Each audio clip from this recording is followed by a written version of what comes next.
Americans for Prosperity North Dakota proudly supported important policy improvements that broke barriers for all North Dakotans this legislative session. From tackling unnecessary and burdensome occupational licensing standards to fighting for tax relief, AFP is proud to have played a part in improving the lives of North Dakotans this year. Join AFP today by visiting www.afpnd.org. This advertisement was paid for by Americans for Prosperity.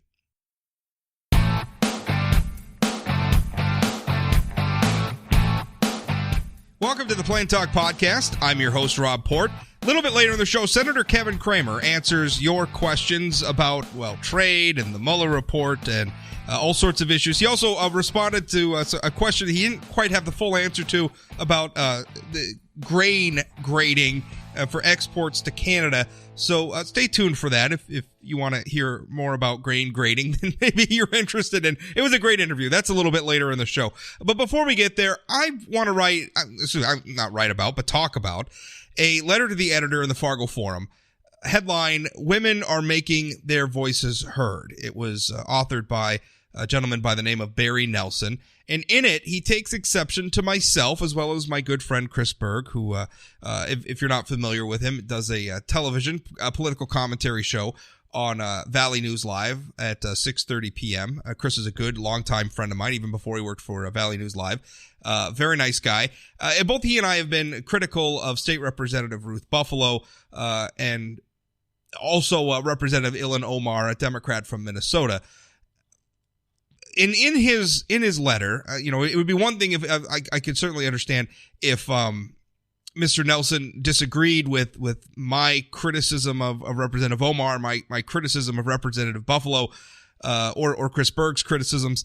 It would be one thing if he disagreed, and that's fine, and we could have a debate about that, and people disagree with me every single day. It wouldn't be all that noteworthy, and I probably wouldn't be talking about his letter on this podcast. But what caught my eye was his insistence that not only was my criticism wrong, but that I don't even have standing to make it. His full letter, you could find it at the Fargo Forum, or you could certainly, I have it linked. I wrote a post about it at sayanythingblog.com, and I have it linked from there if you want to find it. But here's an excerpt of what he's arguing. He is saying, well, as one privileged white male to another, I have one word of advice. Stand down and listen. We have no standing in this debate. We have no standing to cast accusations upon those whose life experiences reflect the many historical injustices perpetrated by us, injustices that tragically are ongoing. Speak away, Representative Omar. Speak your own truth to power, Representative Ruth Buffalo. And to the likes of Chris Berg and Rob Port, back off. You have no standing here. This is a remarkably stupid argument for a number of reasons, not the least of which is the idea that somehow my gender and my skin color precludes me from questioning certain elected officials. He talks about Representative Buffalo and Representative Omar as though they're victims. And I have no question. I am familiar with Representative Omar's biography. She had a tough time. She is... it's actually kind of an extraordinary, agree or disagree with her politics. Her story is pretty extraordinary. Where she came from to get elected to Congress. It's inspiring in a way. Again, setting aside my own personal disagreements with her politics, it is an inspiring story. No question about it. Representative Ruth Buffalo, I'm less familiar with her biography, her background, but unquestioningly, Native Americans, Representative Buffalo is a Native American, her race, her people have been subjected, of course, historically, to horrendous treatment.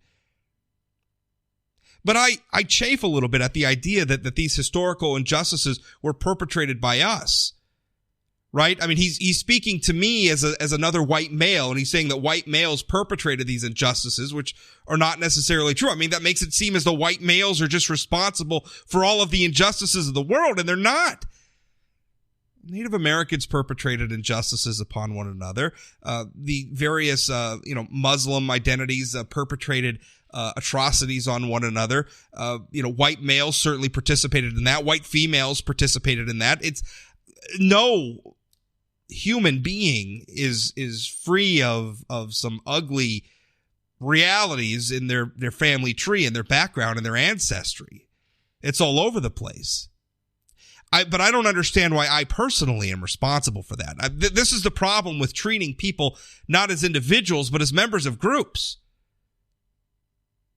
It's insulting to me that I'm somehow held responsible for things that other white males have done. I'm not more guilty of something because I'm a white male any more than well, let's put this in another context. Let's say we're talking about an African-American male, and we say that because there are a lot of African-American males who commit crimes, that one specific African-American male is somehow guilty or responsible for that.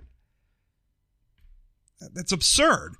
That African-American male is an individual. He's only responsible for the things he did as an individual. He's only responsible for the things he said and the things he believes as an individual. He's not responsible for what all the other people who might have his same skin color might do.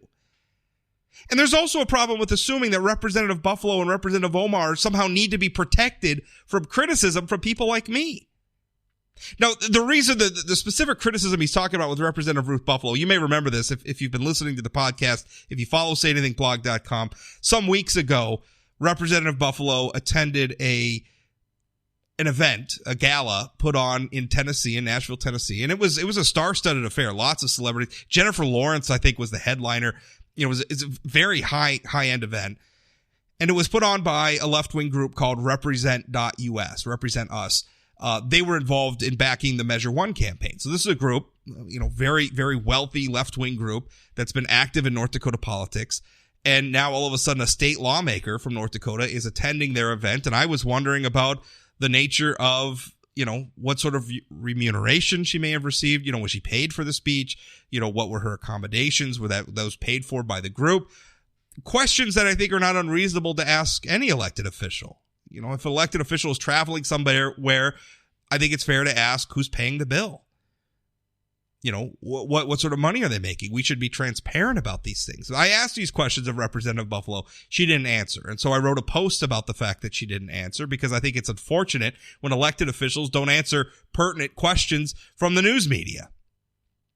Representative Buffalo then went to a left-wing publication called High Plains Reader, which is a credulous organization. They don't ask tough questions of left-wing people, which is fine. Maybe people would accuse me of doing that with Republicans or conservatives. I don't think it's true. I think I ask Republicans tough questions sometimes too, but whatever. They have an ideological bent, and she obviously felt safer answering the questions to them as opposed to me. So she went to them and she complained about how, I'm harassing her and she's a victim now, this terrible thing. And, she's a Native American and all these historic injustices that have been done to Native Americans. And now this white guy's asking her questions about her travel. And so I responded to that piece from the High Plains Reader saying, listen, this doesn't make her a victim. She holds elected office. We should be allowed to ask questions about her travel arrangements and what sort of remuneration she may be receiving from political groups for speaking fees or what have you. And it turned out, by the way, she did tell the High Plains Reader what it was. Her accommodations were modest. The reimbursements were relatively small. Really wasn't that big of a deal. Frankly, if she had just told me that information, I probably wouldn't have written anything about it at all. But she played the victim card, and now her supporters continue to play the victim card, saying, well, because Representative Buffalo belongs to this demographic group, she's a victim, and she can't be criticized, or at least not criticized by the likes of me because I have the wrong skin color or the wrong gender. When I wrote about this, somebody responded on Facebook saying, by the way, are they assuming your gender? Now, this person wrote it as a joke, but I do think that the identity politics people have a problem here because well, they argue that somehow, identity matters, right? So if you're a white male, you can't ask questions of a colored female, or a female of color. And so that's problematic or whatever. But also if gender, for instance, is a fluid concept, if I identify as a woman, does that give me more standing to ask questions in the eyes of our friends on the left or less standing? And do I have, if I do have some standing, more standing than I would as a white male, if I started identifying as a female, does that give me the same standing as a biological female have? Or is there like a slide rule to use? How does this work?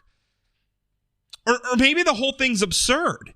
And maybe you should be able to ask questions of people and it doesn't really matter what your skin color is or their skin color is. Maybe Representative Buffalo isn't a Native American or a woman. Maybe she's just an elected official and an individual named Ruth Buffalo who does things and takes actions and as an elected official should be accountable to the public and questioned by the public and responsive to criticism and questions from the public. What's so bad about that?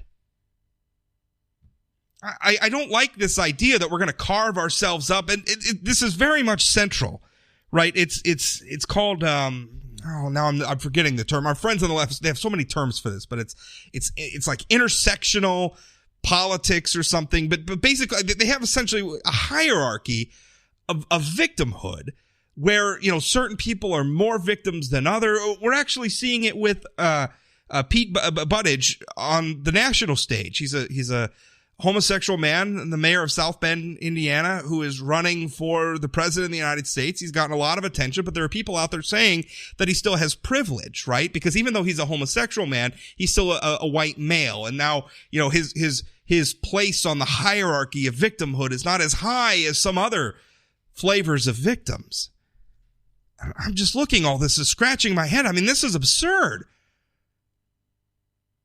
It really brought it home to me. I mean, literally a letter to the editor in the newspaper for the company that I work for saying that I don't have standing to question an elected official because I'm a white man and she's a Native American woman. I don't have standing. It said I should just shut up and listen. Well, that's not how it works. And I would never tell somebody, a Native American woman or a black man or a Jewish woman or anything, or a transgendered Muslim person, I wouldn't tell them that they couldn't ask questions or couldn't speak out or have their say or participate in the political process or criticize a politician because of their gender or lack of gender or race or anything else. That simply shouldn't matter. They are individuals. That's where I would like to be. I would like to treat us as individuals. I'd like to stop treating one another as members of groups and start treating one another as individuals. I think that's important. And I don't think that this letter, I'm looking at the social media shares on it, and it's got hundreds of shares already, and it's just, I'm assuming it's got a lot of support, and I don't think that this point of view is frankly all that uncommon on the left. Our friends on the left would never accept it if I said that Representative Buffalo, because she's a Native American woman, couldn't question me as a white male. I would be pilloried for that position, and not rightfully so. It's a disgusting position. I just don't understand why the turnabout is different. I mean, yes, historically, throughout most of history, in most parts of the world, white males were at the top of the heap. And that sucks. I wish our history was different, but it is what it is. I wasn't responsible for that history, though. And I don't know why I should be held back today because of my gender today. I'm just an individual asking questions. That's all that should matter. My interview with Senator Kevin Cramer up next. This episode of the Plain Talk Podcast is brought to you by Energy of North Dakota. Oil and natural gas from North Dakota strengthens all of America. And through our abundance of talents, innovations, and technologies, energy responsibly produced here translates to worldwide economic stability.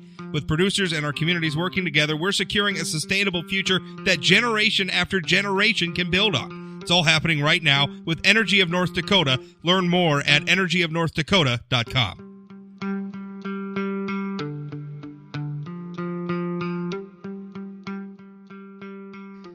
Senator Kevin Cramer joins me now. Who you just told me you're on your way back from the Beulah-Hazen area. What were you doing up there today? Well, I did a coffee with Cramer this morning at the cafe downtown, and then did a round table with the various healthcare providers. They have a nice consortium up there that works together through the Coal Country Community Health Center. That's where the event was, along with they have a Sakakawea Medical Center, which is the main hospital up at Hazen and clinic, and then Knife River Nursing Facility in Beulah. So it was just a healthcare day all day long. More than anything, I had a great coffee break with a bunch of residents at the Knife River Health Center, and I played a round of cards, or a hand of cards up in Hazen at the Basic Care Center with a bunch of residents there. So we did a little monkeying around between policy discussions. It was great. What did you hear at the Coffee with Cramer event? What's on the minds of people there? It's a great point, great question, because I always expect people that want to talk about trade and the tariffs. First question was about the wall. And when the first question is about the wall, usually the second and third questions are about the wall or immigration or something related to it. So a lot of it was spent on that. We did finally get to talking about trade at the end. The last person asked about, where I sort of saw the China trade deal going. And, so it was, you just never know, Rob. I actually got to the point where I literally don't bring up a topic anymore since it got elected to the Senate. I literally let the first question be from the audience, and then I just go from there, because you just never know what's on people's minds. Well, speaking of that, speaking of people on mind, you mentioned before we started recording as well that last week we had a question from somebody, talking about trade. We were talking at the time about the USMCA, and it was my contention that we ought to get this North American trade agreement. I just said that. It's not NAFTA. It's the USMCA, but it's obviously a trade agreement amongst the North American countries. We ought to get that ratified to, both, obviously, Canada's our number one trade partner. Mexico's number two for North Dakota specifically. We ought to get that ratified. It'll strengthen our position in trade overall. It'll strengthen our position with China. It's a good thing. But we had a question, and somebody was wondering about, basically questions about grain grading, which is essentially, right. I imagine they're talking about the quality of the grain. There were some issues in the past where American grain shipped to Canada was all automatically put at like animal feed levels, which I'm imagining is a pretty low level of grade. The lowest. And he had some other questions. What does that look like under the USMCA? You said you had a more fulsome answer to that question now. Right. So when I answered last week, what I talked about, of course, was this Canadian wheat grading, where they grade our wheat as feed, even though it's higher quality durum.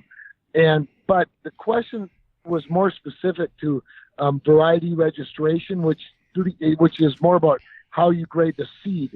So, they call it VR. Imagine that. So the variety registration regulates the seed in Canada, and it includes variety development, registration, even the commercialization of the feed.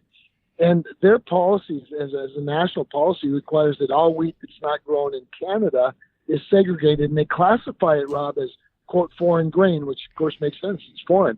But foreign wheat it's not eligible for an official Canadian grade, so it's assigned the lowest possible grade, which is general purpose or feed wheat. And so obviously it brings a lower price than higher priced seeds. Now, so for seed exporters, and just so we're clear, and I think the person last week even raised this point, NDSU obviously creates seed, and it's always working with its partners to develop appropriate breeds for various kinds of crops.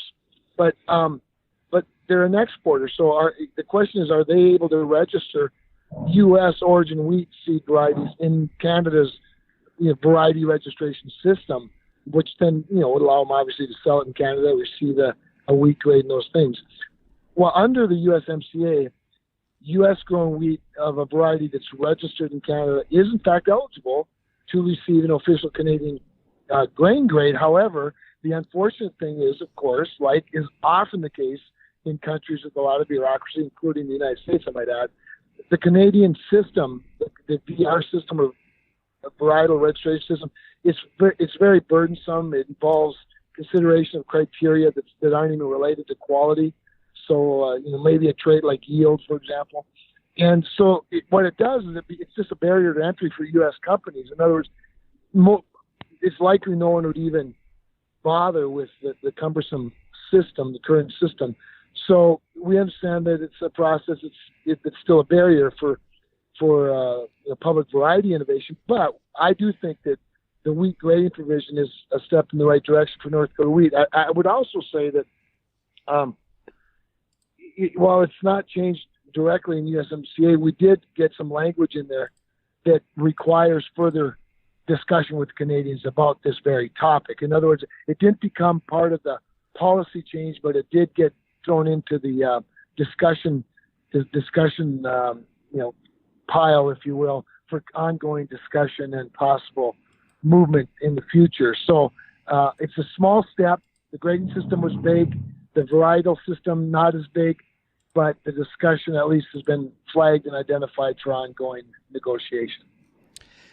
Another thing I wanted to bring up from our last segment was we talked a little bit about this issue with Fisher Sand and Gravel. There was a big Washington Post report that was out about, and it's been picked up by a lot of other media now, and I think a lot of people are just running with the assumption that there's some sort of a fix in, although nobody can really give us any details. It's a hell of a fix when everybody's just doing everything right out in the light of day. I don't understand what's so nefarious about that. Weird. Congressman advocates for company in his state. Like I don't understand what the big surprise is. But maybe you mentioned this. Maybe you mentioned this during our segment and I missed it. But shortly after we recorded, it came out that that President Trump had asked you to look into the bidding process for the U.S. Army Corps of Engineers. Now, you've been very critical of the bidding process. You've been very critical of the Corps on a lot of this, and not just with the border. But, I mean, the Corps is responsible for, building flood protection up here in North Dakota. Hugely important issue. Tell me a little bit about that. I mean, what did the president ask you to do? How are you going to tackle this? Yeah, all he really asked me to do is what we're already doing, and that is getting into the weeds on the bidding process. Look at the bids, look at the awards, look at the request for proposal. What are the criteria they use? Why isn't price ever included? In some of these awards, they award the contract and then they say we'll negotiate the price later. I mean, what's that all about? My first thing about the Washington Post story that was interesting. I did an interview with a CNN reporter yesterday on it. Is it?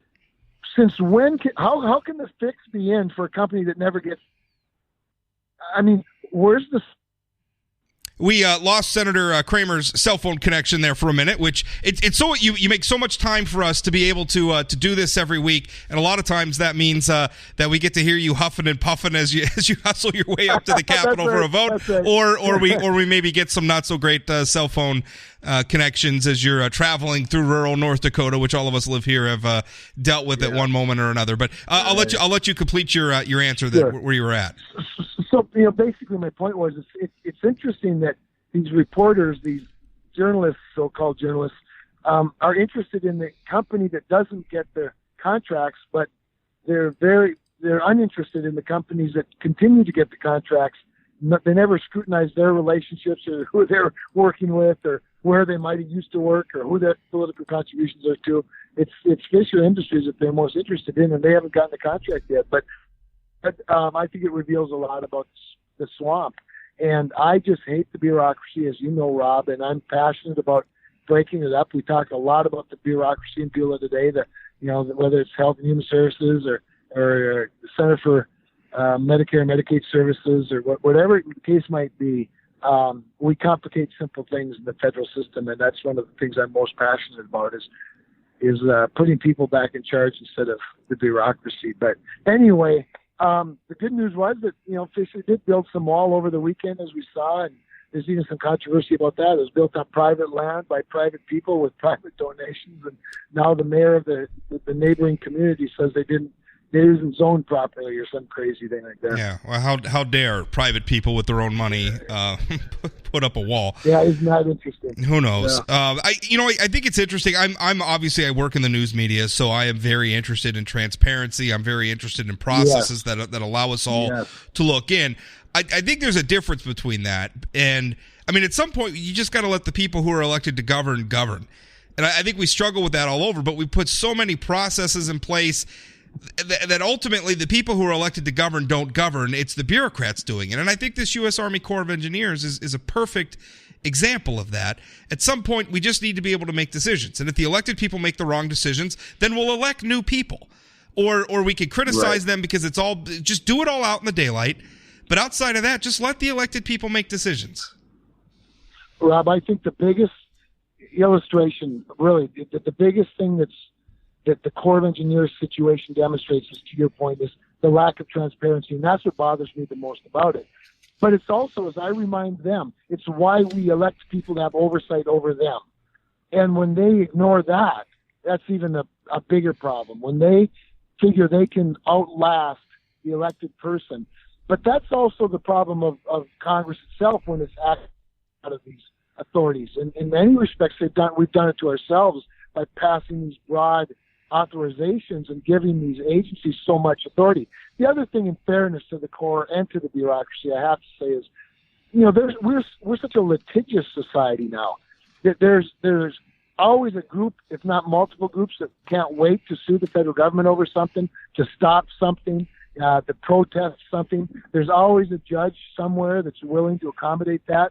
We've somehow allowed our district judges in the federal system to have jurisdiction over the entire country instead of just their jurisdiction that they serve in. And of course, in fact, I doubt that they really have that authority, but yet we've allowed them to be able to issue these nationwide stays on things. And I'm a co-sponsor of a bill to end that, frankly. This is why you have circuits and why you have a Supreme Court. And we've just let the judiciary system and our bureaucracy do our legislating for us, and that's unfortunate.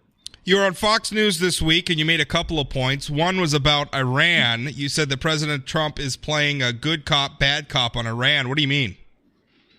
What I meant by that is the question that came to me from Fox News was, what do you make of the president's recent comments about, bringing Iran to the table, having a discussion? He's not advocating for a regime change. When just last week, he was sending an amphibious ship, an aircraft carrier, and 4 B-52 bombers into the region to push back against Iran's more aggressive posture in the region, based on intelligence sources. And I said, look, this is what he does. He does good cop, bad cop. When Iran was creating a more aggressive posture, we had intelligence telling us that it was serious, that they were possibly targeting U.S. targets. He got very aggressive.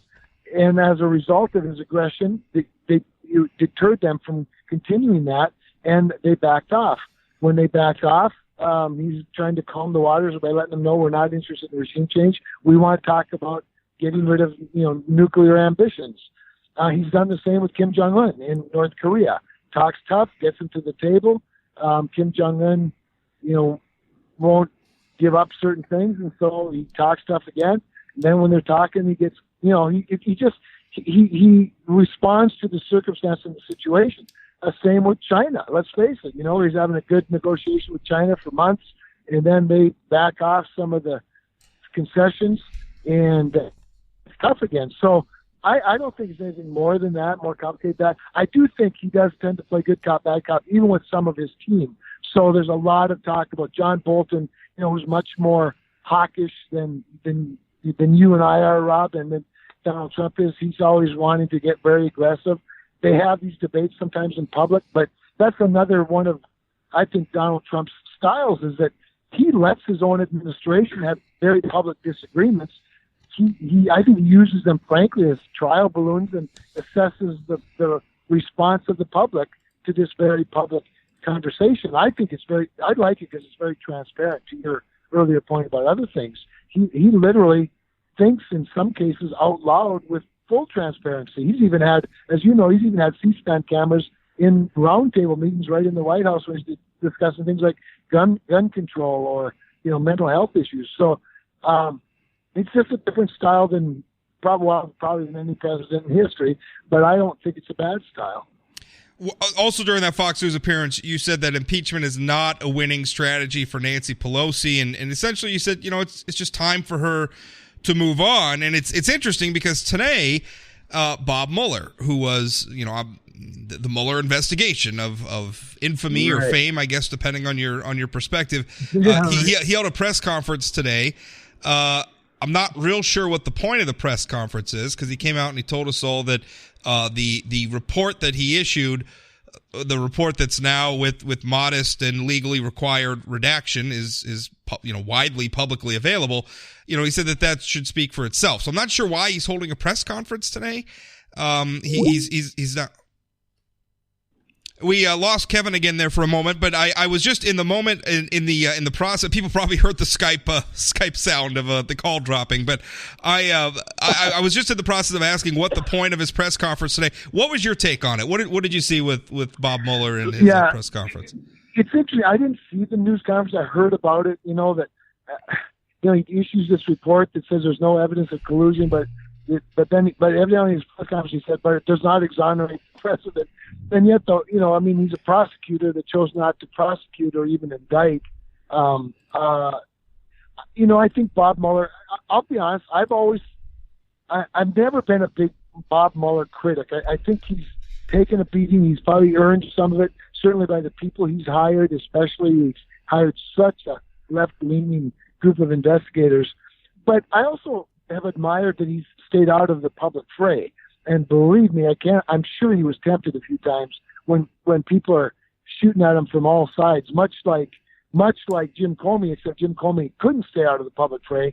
Bob Mueller has had the discipline to do exactly that. And I thought, his news conference as just sort of the final statement on it all was fine.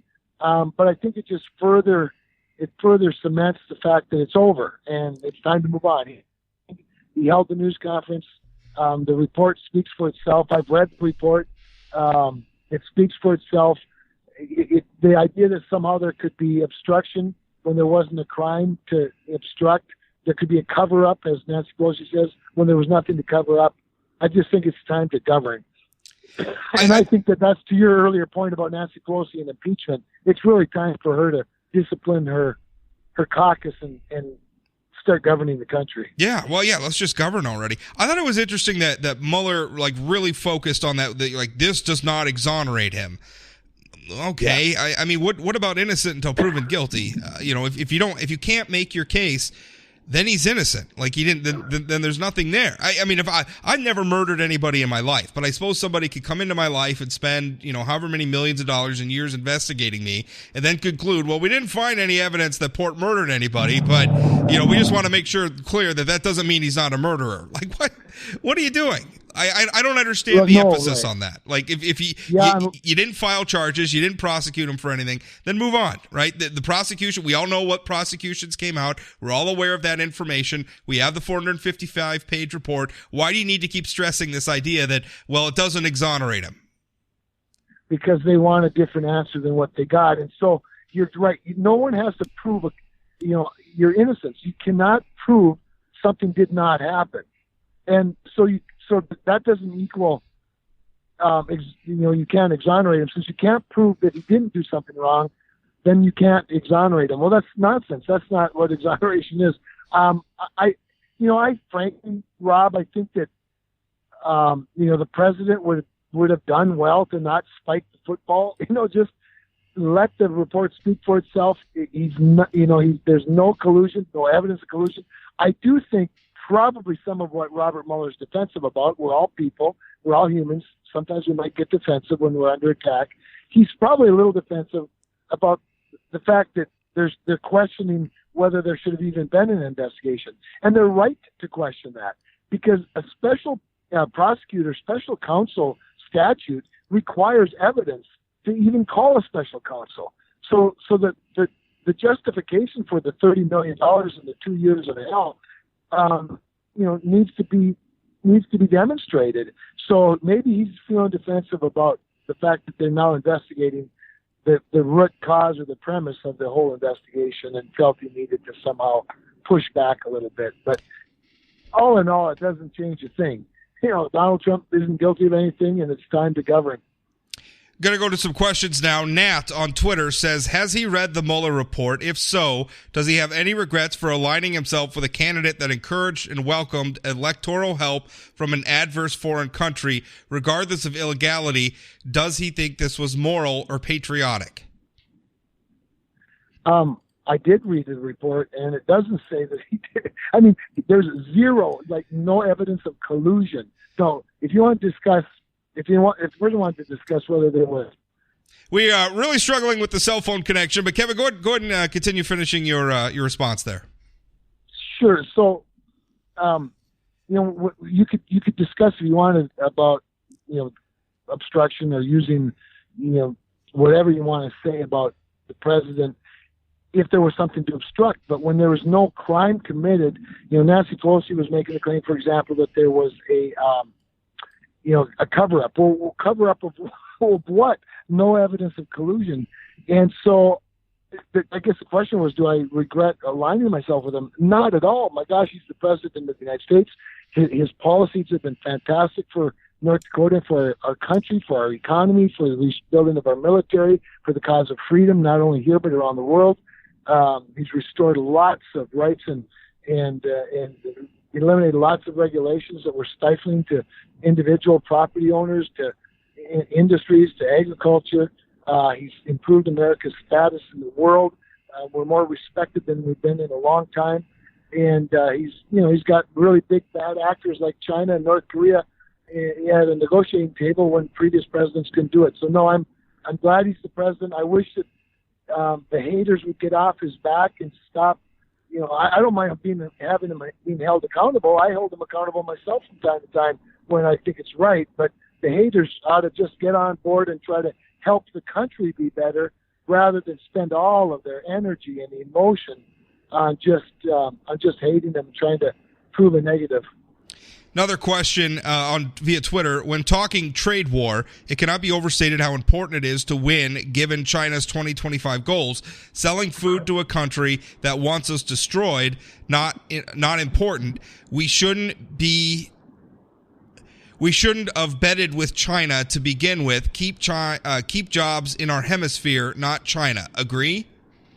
Yeah, no, I do agree. And it's a very interesting point because, Rob, we're all as conservatives having a very different discussion about trade than we were before. And I think it's worth continuing the discussion, not just China and their theft of intellectual property, the theft of our agricultural genetics, the fact that they take intellectual property that they've stolen from companies, or that companies have given to them in exchange for access to their markets, and to realize that eventually those companies are no longer in the China market because China now has everything they need to create their own products and services, and that's what's happening. We won't sell China a thing 10 or 20 years from now if we don't stop them from what they're doing.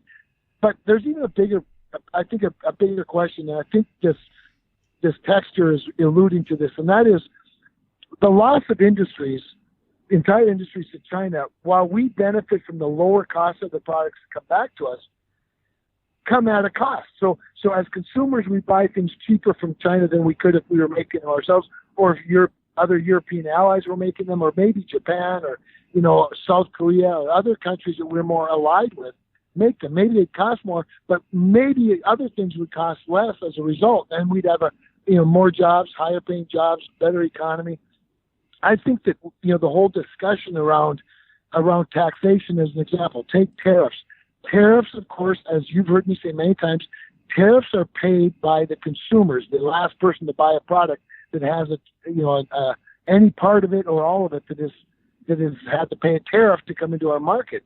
Well, the result of that is not only a higher price product for the consumer, but in many cases, the result is the product is now made in the United States instead of the other country where it doesn't have the tariff, and you have more jobs in our country. And so I think the broader trade discussion that we're having right now is very important. I think it's very healthy. I think it's regrettable in the sense that because agricultural commodities have been so low for so long, we've been in a down cycle, not because of trade deals, but because of oversupply and things like that. Yeah. It's an important discussion to be having, but it's also been bad timing for farmers. I want to weigh in. I mean, just you were mentioning, conservatives have obviously this is a departure from how conservatives have talked about free trade in the past. And frankly, it's a departure from how Democrats have talked about. I wrote a post recently about China, and I think the headline was is the trade war with China bigger than soybeans? And my point was, are there missions that we need to accomplish beyond the politics of the moment? And in that, I noted it was a sort of a bipartisan agreement between under President Clinton and a Republican Congress, where we started elevating China into a more free trade process. And I think the assumption a lot of us made at the time, and I think there still is truth in it, was that capitalism was just going to undermine China's authoritarianism. The more we exposed them to our economy, it was going to undermine it, and they were going to reform, and they were going to become a better member of the global community. And it hasn't worked. And I think the problem is that free trade is good up to a point. but it's hard to have free trade with a, top-down controlled economy like China has. China sort of created this new beast in the world, economic market where it's this this bastard hybrid of communism and capitalism that really we're probably going to have to use, unfortunately, some of the levers that government has, and even frankly cause ourselves some economic pain if we want to defeat it. And I do think it's a dragon that needs to be slayed. That's very eloquent, Rob. I could not agree more. And people often ask me, well, you're a free trade Republican, don't you struggle, even frankly with this trade aid package that the president has provided our farmers the last couple of years? Well, when you're dealing with a totalitarian government with a managed economy that thinks in 50 and 100 year segments of time, you're not dealing with free trade. You're already not dealing with capitalism. And it's not going to play by the same rules as we do. It's not going to abide by international laws. They're not going to treat their workers with human rights. I mean, certainly the United States of America, you go back through our history, yes, we have struggled with human rights, and we have struggled with treating our people well. But generally here in the United States, the people voluntarily work jobs. We don't treat people like slaves. We don't ship people off to concentration camps. China can do that. I mean, China can be absolutely ruthless. Sometimes respecting human rights gets in the way of profits. And you know what? That's a good thing. That's something we embrace here in the United States. It's not something China does. And unfortunately, that gives them an economic advantage over us. And, if we're going to combat that, we're going to have to pull some levers that government has. Amen. No, that's exactly right. We have to use whatever leverage we have, which is the levers that they have. Unfortunately, levers that are cumbersome, levers that have side effects that hurt us. But you show me a better way to fight pushback against China, because it needs to be something. Let's just go back to what we were doing and sell soybeans to them for another 10 or 15 years until they don't need us anymore. I don't want to sign up for that. No, you're right on, Rob. I couldn't improve on that. Last question from Jan says, I would like to see some legislation put forth regarding anchor babies and mandatory E-Verify. Why hasn't this been done with all of our border problems? Well, I like mandatory E-Verify a lot, and I've been a strong proponent of it. So that people know what that means is that's a way of dealing with legal immigration or dealing with legal workforce, so that if every employer – and by the way, we have farmers in North Dakota who use E-Verify. It is not complicated. It takes a matter of a couple of minutes on your smartphone to verify that the workforce that you're hiring is in fact legal. Instead of 30 pages of paper, which takes a long time, obviously cumbersome, mail, all those things. E-Verify is a good system. I support that be mandatory. But who doesn't support that being mandatory, of course, are a lot of employers, because, believe me, I believe it's not because they like the bureaucracy of paper. It's because they don't want to be tied to legal labor. And this is a real problem. So if you're going to stand up against, and I do, stand up against illegal immigration, if we're going to, as conservatives, as Republicans, take a strong position against illegal immigration and for legal immigration, then I think you equally have to be for E-Verify. So I agree completely with the person. The other issue was anchor babies. Is that what it was? So, yeah. So the term, I don't know what their position is on it. However, I could probably guess. The term anchor baby, of course, comes from, somebody comes here illegally but has a baby here. That baby is a citizen because they were born here as per our Constitution, and therefore they are anchored to the United States, even though they came here illegally. There's some question about the constitutionality of that position. I don't know how good that argument is, but so my sense is that it would take a constitutional amendment to get rid of the born here citizenship issue, and there just would be the muscle to do that. I don't see that happening, and frankly, I don't know that we should. I think there's a better solution than that. Right. That's my personal opinion. I think you might be right, Rob. To be honest, I'd be open to the thoughts that people might have about it, because I've struggled with it. I think a lot of us have struggled with it. Our founders were pretty smart. They made some mistakes that have been corrected over the years, but they they pretty much felt strongly about people who were born in the United States of America being citizens. Well, Kevin, we had some rough cell phone connections, but we got through it. Really appreciate it. Sorry about that. Yeah, my pleasure. Thanks, Rob.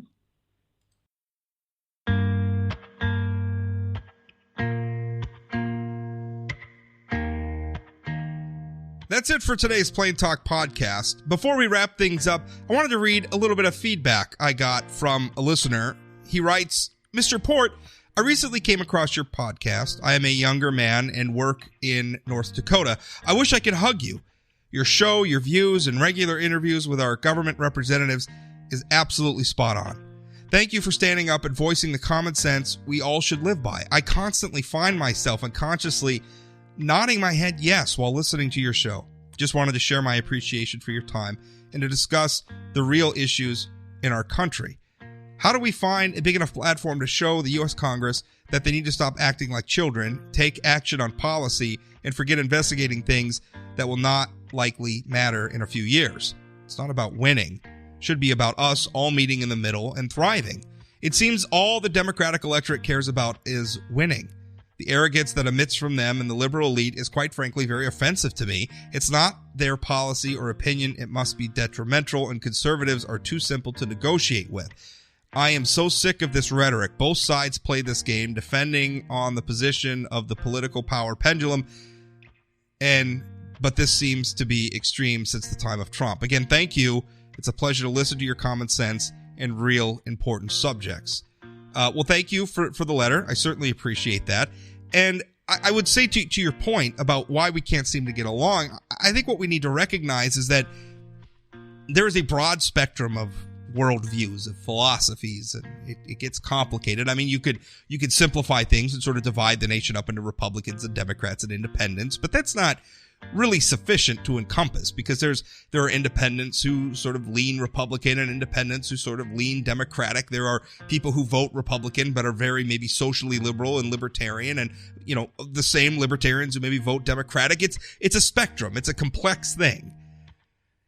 And I think a lot of what we do is we have so many of these debates at the national level, and we try to create one-size-fits-all solutions to impose on this very complex, very diverse set of views of a nation with over 300 million people living in diverse places that are diverse historically and geographically and in every way that the nation can be diverse. I just don't think it works that well. I think part of the reason we have so much trouble finding consensus at the national level is there's just no real way to find consensus among a group of people who feel so passionately about in such different ways about the issues. Frankly, I think a lot of the solution would be for the federal government to do less. I think if we had fewer sort of national policies and more local policies where states and even down below the debate states, depending on, sometimes that would be appropriate for certain policies. In other ways, it wouldn't be. But generally, I think it would be better if states could make their own policies. I mean, California is always going to be a much different place than North Dakota, and Florida is going to be a much different place than California, and Vermont's going to be a much different place than Oregon. And so if we can allow those places to have more latitude to solve more of these problems for themselves, and we moved more of the debate from the national level to the local level, I think it would suit us. Unfortunately, we have a decades-long trend of, sort of shifting policy questions to the national level, the federal government sort of intruding on areas of public policy that were typically left to the states. I mean, that's been going on almost since our nation's founding. And the social media age, insofar as it is creating a sort of monoculture that we all participate in, I think has enhanced that, because we're having national debates in ways today, on Facebook, on Twitter, on Snapchat, on all these different mediums that we have, blogs, the internet in general. It's turned every issue into a national issue. Even local issues blow up into becoming national issues, and then you have national leaders weighing in on local issues, because they feel like they have to, because that's, they're sort of being drawn in by the public outrage, and that's a real struggle. That's a hard thing, and it's a trend, frankly, I think we ought to reverse. Let Alabama be Alabama. Let South Dakota be South Dakota. We have federalism built into our system of American government. Let's leverage it to maybe have a more peaceful sort of society? That's what I think. But it's hard to resist that temptation to use the federal government to impose the way we think things ought to be on everybody else. That's it for today's show. If you ever want to give me any feedback, you can certainly do that. Rob@sayanythingblog.com. If you want to follow me on social media, I'm Rob Port on Twitter, Rob Port on Facebook. Say Anything Blog has a Twitter and Facebook account. Also, if you're listening to this on a platform that allows you to rate or review the podcast, every new rating, every new review helps other people find the podcast who might be interested in listening to it. So that really helps us out, and I appreciate it. Thanks for listening. We'll talk again.